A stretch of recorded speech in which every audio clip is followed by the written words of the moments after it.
In Leipzig ist eine mutmaßliche Agentin des chinesischen Geheimdienstes festgenommen worden. Sie soll Informationen an den ebenfalls unter Spionageverdacht stehenden Jian Ge weitergegeben haben, der bis zu seiner Festnahme im April für den AfD-Europaabgeordneten Maximilian Krah gearbeitet hatte. Die Chinesin Yaqi X arbeitete für ein am Flughafen Halle-Leipzig tätiges Logistikunternehmen. Jian Ge soll sie Informationen über den Transport von Rüstungsgütern und Personen mit Verbindungen zu einem deutschen Rüstungsunternehmen übermittelt haben. Beamte des Bundeskriminalamtes durchsuchen die Wohnung und den Arbeitsplatz der Chinesin.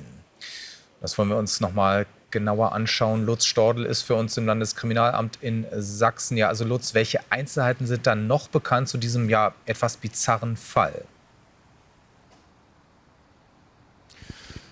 Aus meiner Sicht wird jetzt immer bizarrer. Es geht hier auch nicht um das Landeskriminalamt, sondern um das Landesamt für Verfassungsschutz, was eine indirekte Beziehung zu diesem ganzen Fall hat. Wir müssen uns erinnern, es heißt immer wieder Umfeld von Maximilian Krah, aber bislang gibt es gegen Krah eben keinerlei direkte Vorwürfe. Er ist auch nur in dieser ganzen endlosen Geschichte bislang Zeuge.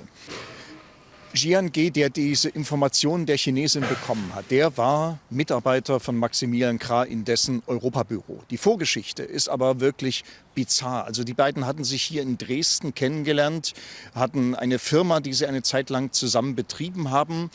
Und Jian Ge hat nach Informationen des Bundesnachrichtendienstes für den chinesischen Geheimdienst gearbeitet. Gleichzeitig hat er aber als Informant für den sächsischen Verfassungsschutz gearbeitet. Also man kannte ihn, man wusste, es ist ein Doppelagent.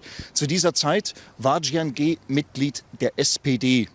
Also AfD-Beziehungen gab es dann wirklich erst reichlich später.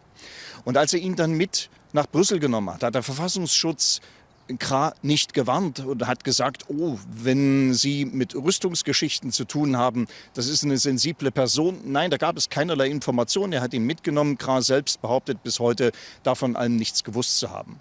Jian Ge wurde im Frühjahr verhaftet und 4 Wochen später hat dann die Staatsanwaltschaft seine Büros in Brüssel durchsucht. 4 Wochen, also in denen man wirklich alles zur Seite schaffen kann, was irgendwie möglich ist.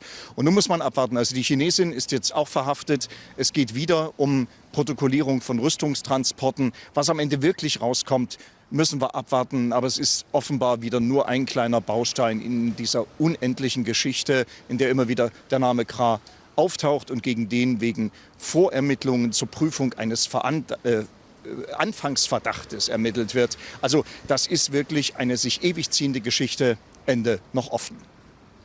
Danke, Lutz, dass du dich hereinarbeitest und für diese Informationen.